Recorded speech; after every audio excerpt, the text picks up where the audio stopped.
සහල් මාෆියාව ජයටම කෙරෙනවා පින්නා මහමෝලුන්ගේ බලේ කිරි සම්බසහ සම්බසහල් නෑ හිඟයක් මවලා වෙළඳ පොලේ ජනයා කන බත් පත උඩුරාගෙන මුං වැඳ බිනවා හැම කාලේ අවසන් කෙරුමට මේ වැඩ පිළිවෙල පාලකයන් හට නැද මොලී ආයිබුවන්ට මේක මේ හිතේ දුකට කියවුණු කවියක් මේක මාෆියාවක් කියලා තමයි කියන්නේ හැබැයි මාෆියාවක්ම තමයි මොකද අස්වැන්න නෙලන කාලෙට හාල් හිඟයක් ඇති වෙන්නේ කොහොමද හිඟයක් ඇති වෙනවා නම් ඇති වෙන්නේ අනික් කාලෙට නෝ මේ අස්වැන්න නෙලන කාලෙට උගර හිඟයක් ඉතින් මේක මාෆියාවක් නෙවෙයිද මාෆියාවක්ම තමයි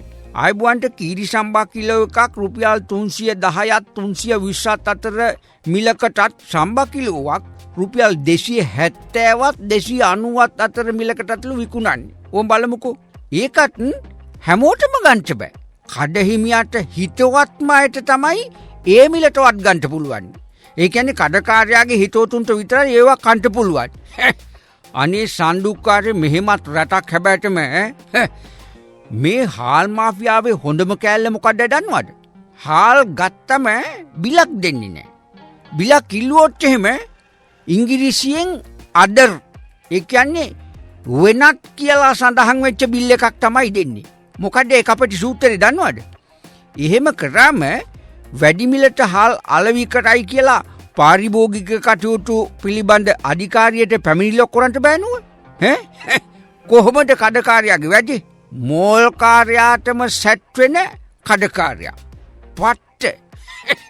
ජාඩියට මූඩිය වගේ ඕන්. ආයිබුවන්ට පාලල මිලට අනුව නම් සම්බහාල් කිලෝ එකක් විකුණන්ට ඕනේ රුපියල් 240ට. එතකොට කීරි සම්බා කිලෝ එකක් විකුණන්ට ඕනන්නේ රුපියල් 260ට. ඒ ටිටින් වෙළඳ පොලේ කොහෙන්ද මේ ගානට ගන්ට හාල්?